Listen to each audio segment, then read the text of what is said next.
Eh ben, je me retrouve avec Jean-Pierre Le Tartre. Bonjour Jean-Pierre. Bonjour Arnaud. Alors Jean-Pierre, on se connaît bien, on se tutoie, donc on va continuer avec le tutoiement pendant l'entretien. On a eu la joie de travailler ensemble et on travaille ensemble sur un magnifique projet qui est le premier fonds de capital transformation dans les Hauts-de-France qui s'appelle le FE2T, le Fonds entrepreneurial territorial de transformation, pour aider les entreprises à se transformer. Et on a réuni, grâce à toi et à Entreprises et Cités, dont tu vas nous parler, les grands entrepreneurs des Hauts-de-France, mais également d'autres parties prenantes comme la MEL ou comme bien évidemment la région ou d'autres investisseurs financiers. Alors, on se réunit autour du livre que j'ai écrit, qui s'appelle 21 semaines pour se relever de la crise, que tu as bien voulu préfacer, et je t'en remercie, et dans laquelle tu interviens également en tant qu'expert sur les grands enjeux contemporains. Mais ouais, avant de parler de tout ça, j'aimerais que tu nous présentes ce qu'est Entreprise et Cité, qui a une singularité forte dans les Hauts-de-France. Oui, c'est une singularité France. Oh là, pardon, excuse-moi. C'est une singularité forte dans les Hauts-de-France et en France, puisque c'est le plus grand campus entrepreneurial de France, en fait, et qui a été créé avant la guerre, en fait, par des chefs d'entreprise. Et vous savez que le Nord regorge de familles d'entrepreneurs tout à fait brillantes et sur une longue durée, pour dire, eh bien, travaillons ensemble pour partager, pour affronter ensemble les défis, les enjeux du développement économique de nos entreprises et aussi pour concourir au développement du territoire parce que notre réussite est indissociable de celle du territoire. D'ailleurs, on est en train de revisiter notre raison d'être d'entreprisité que j'appelle raison de faire. Et c'est pas encore officiel, mais je peux l'annoncer là avec toi, Arnaud. Le motto, ça va être agir pour les réussites indissociables, avec les réussites, donc pas qu'économiques, mais aussi sociales, environnementales. Donc les réussites indissociables de l'entreprise et du territoire. Ah Parce oui. que, voilà, tu vois, parce qu'on pense que les deux sont réunis. Et donc, entreprise et cité, c'est d'abord un lieu d'échange. Il y a beaucoup de réunions qui se tiennent là, de rencontres entre les entreprises, les fédérations patronales, et puis le monde aussi universitaire, les syndicats. Donc, c'est un lieu d'échange, c'est un lieu d'influence aussi sur son territoire. On est très actif sur beaucoup de sujets concernant l'attractivité, notamment de notre territoire. Et puis, c'est aussi des solutions pour aider les entreprises. Dans ces solutions, il y a un fonds d'investissement qui s'appelle l'IRD, avec lequel nous avons créé ensemble, comme tu l'avais cité tout à l'heure, le FE2T, dans lequel il y a un groupement d'employeurs, le plus grand de France, 1800 contrats dans ce groupement d'employeurs, dans lequel il y a une société de logement social, Dilogia, 100 000 logements. Voilà, donc plein d'autres activités, de solutions qui concourent à aider les entreprises à se développer. Et puis le dernier volet, c'est aussi un fonds de dotation qui fait un certain nombre d'actions de mécénat pour le territoire. Oui, et puis récemment aussi, alors une initiative que j'ai adorée, que j'ai relayée d'ailleurs abondamment sur les réseaux sociaux, Call Care.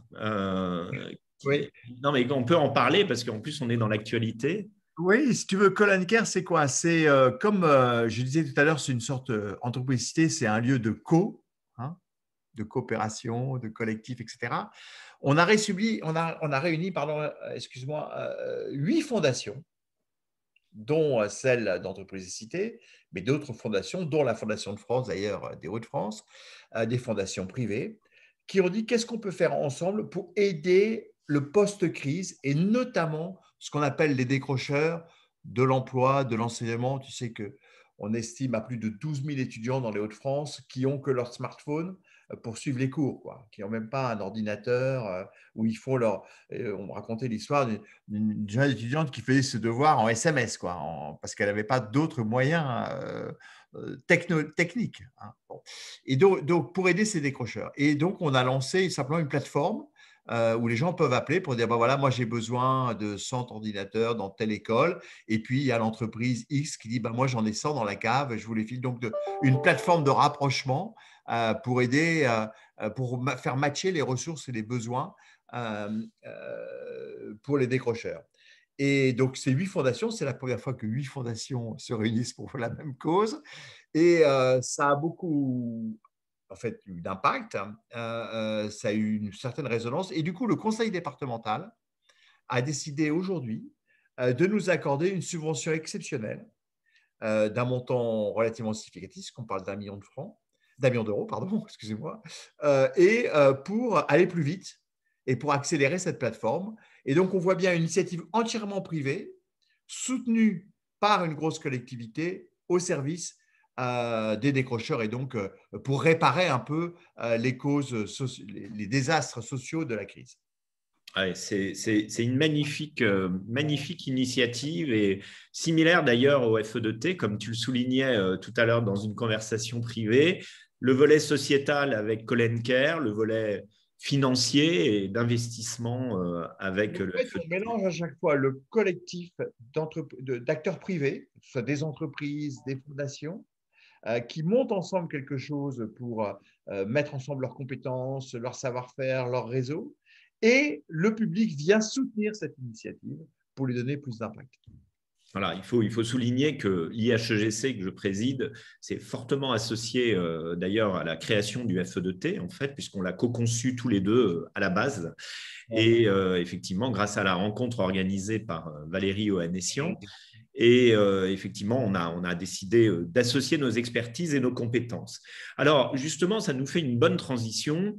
Dès le début de la crise, l'an dernier, d'ailleurs, Entreprises et Cités et toi-même, vous vous êtes énormément impliqués à travers les cafés de l'après. Vous m'avez d'ailleurs invité, vous avez invité, je crois, 45, je crois, personnes tous les midis, hein, à 13h45, quelque chose comme ça, pendant 3 quarts d'heure pour un talk qui était animé par toi.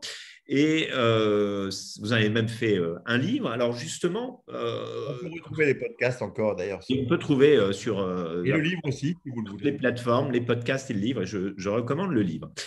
Et ce qui est assez intéressant, c'est que finalement, Entreprises et Cités, c'est un observatoire de la vie économique, particulièrement dans les Hauts-de-France. Justement, quel est ton point de vue et comment l'activité des entreprises, de ton point de vue, a-t-elle été impactée par la crise? Et il y a certainement une différence entre ce qui se passait il y a un an et ce que l'on constate aujourd'hui. Bon, je voudrais, là-dessus, si tu veux, pour éviter de dire des choses qu'on peut lire beaucoup, et en réfléchissant un peu à ce que j'allais te dire, parce qu'on peut dire que cette crise a été un accélérateur de tendance, okay, le digital, la RSE, l'environnement, tout le monde peut le dire. Moi, j'ai envie de porter un propos peut-être un peu plus prospectif, et j'ai envie de dire, c'est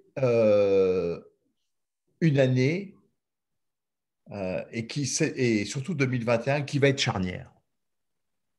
En fait, on est en train de basculer dans un autre monde. La crise a accéléré des choses qui existaient avant, les a rendues évidents, les a rendus nécessaires et rapidement. Alors, on connaît hein, les sujets, l'environnement, la prise en compte d'un certain nombre de sujets. Enfin bon, tout ceci a été la prise en compte des ruptures technologiques absolument incroyables.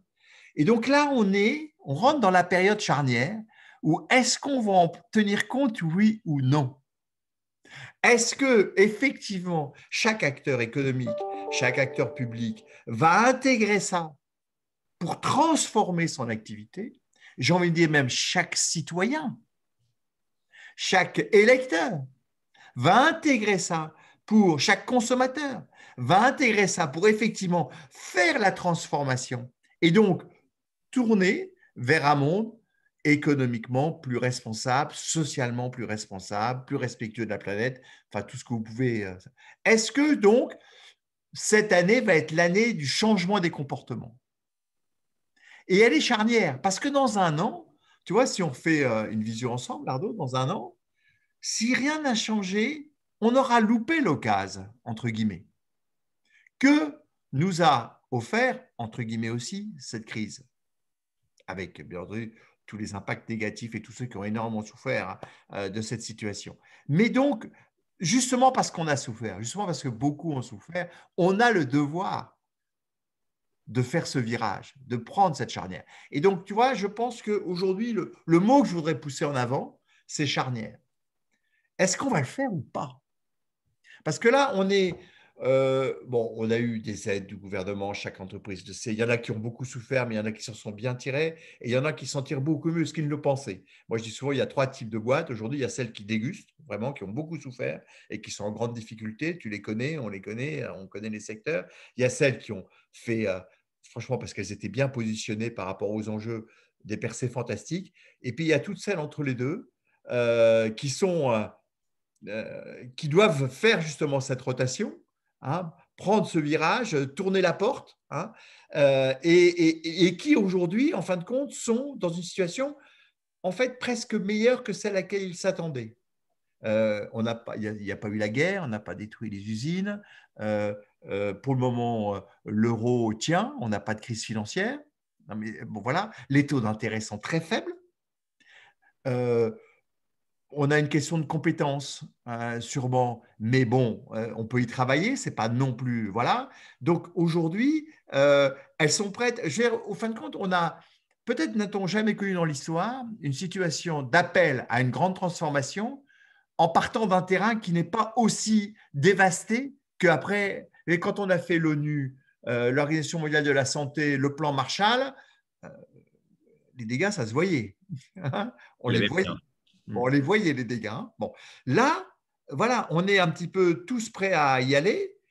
Et le monde de la finance est prêt à aider à financer. Les États ne comptent plus leurs déficits.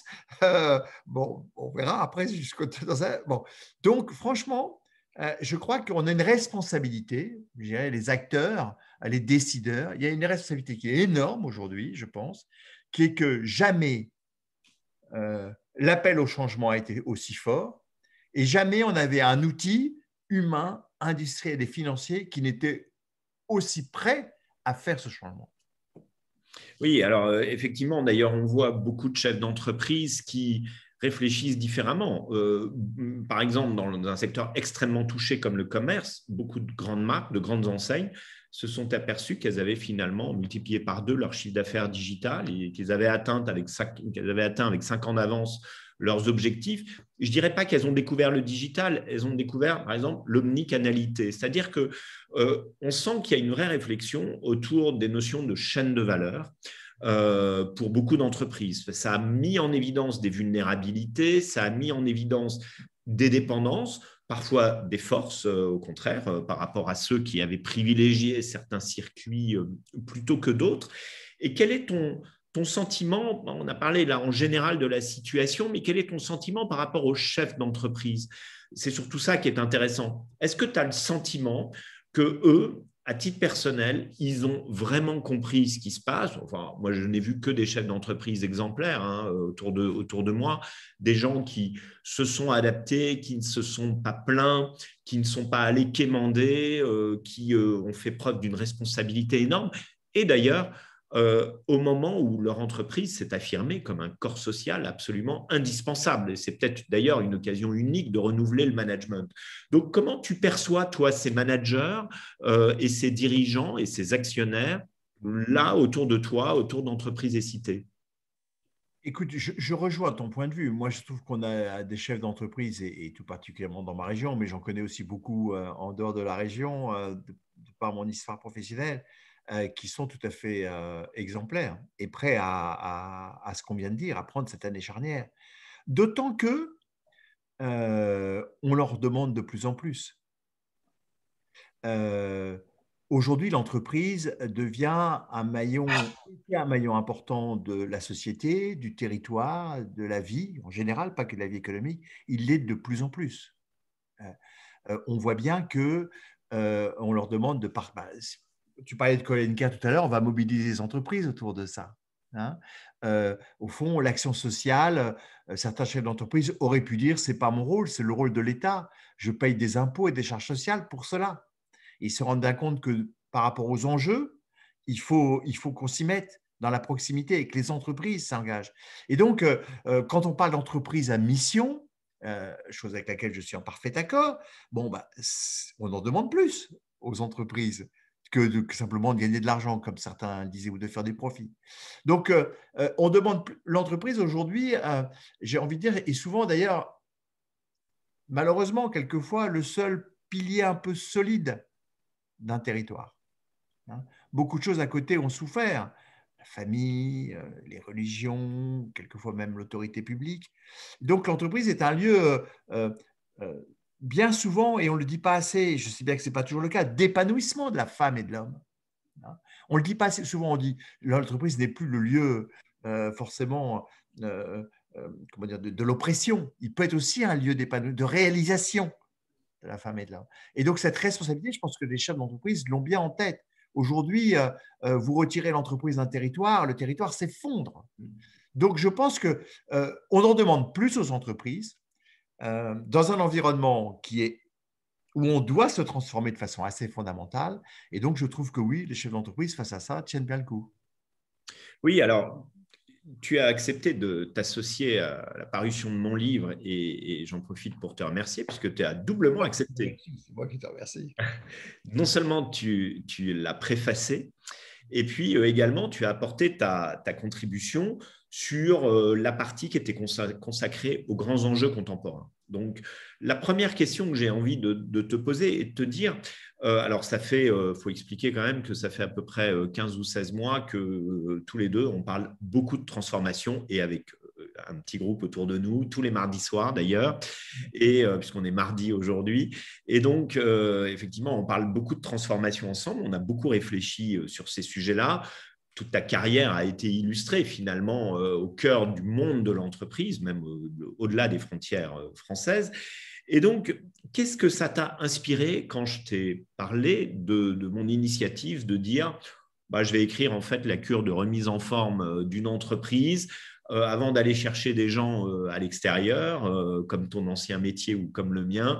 Faisons déjà en interne ce qu'on est capable de faire et finalement, on peut le faire assez rapidement, mais méthodiquement, 21 semaines. Chaque semaine, on prend un thème différent. Et donc, voilà. Et c'est comme ça d'ailleurs qu'on va vraiment transformer son entreprise en apprenant à se poser les bonnes questions. Qu'est-ce que ça t'a inspiré au point d'accepter de me le préfacer?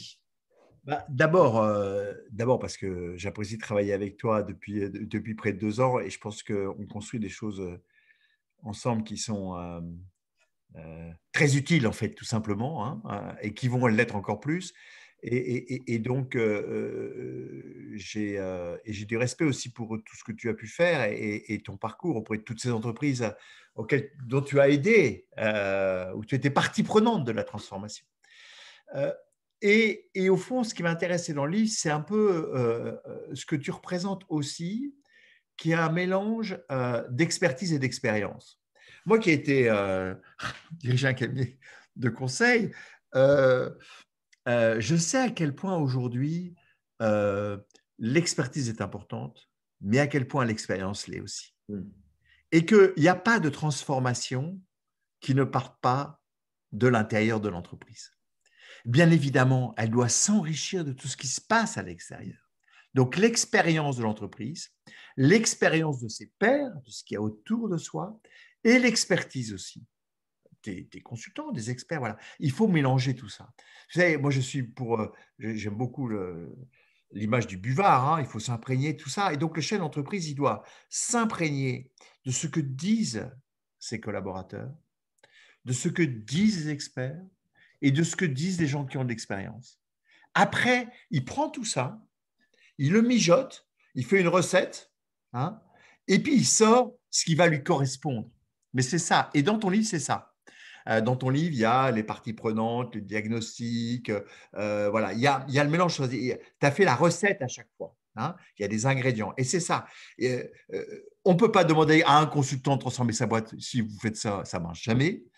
Le faire tout seul, c'est aussi j'allais dire, inapplicable, hein, non efficace. Donc, c'est bien la combinaison de tout. Et moi, encore, j'ai envie de reprendre le hein, il faut faire collationner, hein, mélanger, faire mijoter à la fois ses expertises, ses expériences externes et internes. Et c'est de là qu'on arrive à répondre aux enjeux et d'adapter la réponse à son entreprise, à ce qu'on est, à son ADN. C'est ça. Et en plus, vous le découvrirez, c'est très clair. Non, mais c'est vrai, c'est très clair, c'est très pragmatique. Hein. Donc, c'est utilisable. Voilà, donc c'est vraiment un excellent livre pour entamer la transformation, mais encore une fois, il ne sera pas suffisant. Vous aurez besoin de rencontrer des gens, de participer, peut-être même d'acheter une mission de conseil, euh, peut-être même, mais aussi de partager avec vos amis, avec vos collègues, et bien entendu avec les forces internes, parce que ça ne part pas sans cette dynamique d'intelligence collective que représente l'ensemble des collaborateurs d'une entreprise. Sur les 21 semaines, d'ailleurs, il y en a 5 qui sont consacrées au diagnostic. De Ouais. l'autodiagnostic du chef d'entreprise, seul face à lui-même, avec sa feuille de papier et son crayon, si j'ose dire, jusqu'au collaborateur, mais en passant surtout avec ce que j'appelle des parties prenantes, son expert comptable, son commissaire aux comptes, on les néglige beaucoup trop souvent, et puis les gens de la fédération, de la chambre de commerce, entreprise et cité pour ceux des Hauts-de-France, ou de ce genre de campus d'entreprise. Et effectivement, c'est important. Et ce que j'ai voulu écrire, et c'est vrai qu'on se connaît bien, on partage beaucoup de choses ensemble, Jean-Pierre, c'est le fait que ce n'est pas forcément compliqué, mais c'est méthodique. Et ça s'inscrit toujours dans une quotidienneté, dans un rite, dans un rituel pour l'entreprise, en fait. Et à partir du moment où on commence à faire les choses, c'est comme ça qu'on commence à transformer les choses. D'ailleurs, c'est ce que vivent les chefs d'entreprise depuis un an. Alors, au-delà de ça, en fait, comme on se connaît beaucoup maintenant, j'ai pu voir justement ta hauteur d'esprit et que j'ai toujours trouvé remarquable, c'est-à-dire la hauteur d'esprit où on est capable, en ayant fait une carrière technique, je dirais, au service des entreprises, dans le conseil, dans le domaine financier, dans le domaine stratégique, mais j'ai toujours trouvé très intéressant justement cette approche où vous êtes dans un territoire où les entrepreneurs qui nous ont rejoints dans le FE2T nous ont dit je vais redonner au territoire ce qu'il m'a donné. Tous nous l'ont dit d'ailleurs, les grands ou les moins grands, les moyens, les petits, enfin les petits sont déjà des grands entrepreneurs qui ont vraiment réussi, souvent à travers plusieurs générations. Et donc, je t'ai demandé du coup de préfacer, si j'ose dire aussi, la partie qui était consacrée à ce que j'appelle les grands enjeux contemporains, que sont le climat, la biodiversité, le partage de la valeur, toute cette approche, mais alors que moi, je veux démystifier par rapport à des grands sujets, je dirais stratosphériques, et au contraire, j'estime, moi, qu'ils s'inscrivent dans une quotidienneté. Il y a d'ailleurs une très belle entreprise dirigée par Luc Delbray, la société Glacéo, qui est des Hauts-de-France, qui nous a apporté un témoignage d'une modestie incroyable. Moi, j'ai même trouvé le titre de cette partie, je l'ai appelé « La modestie au service des convictions », parce que tout ça a été très vrai. Et alors, dans ce texte que tu m'as fait, que j'appelle « Regard croisé avec un expert », tu me fais cette phrase, je vais la lire parce que je la trouve remarquable. Ceci étant, il ne s'agit pas de viser une perfection morale hors de portée, ni de s'enfermer dans une logique éthique déconnectée de la réalité de l'entreprise. La transformation ESG, ce n'est pas un changement de plus, un ajout de communication ou un supplément d'âme que seuls ceux qui auraient réussi pourraient se permettre.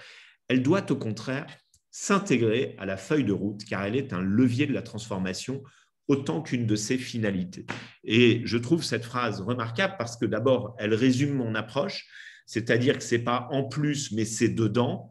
Et j'aimerais que tu nous dises effectivement comment le chef d'entreprise aujourd'hui doit intégrer ces grands enjeux dans son approche stratégique et dans sa chaîne de valeur.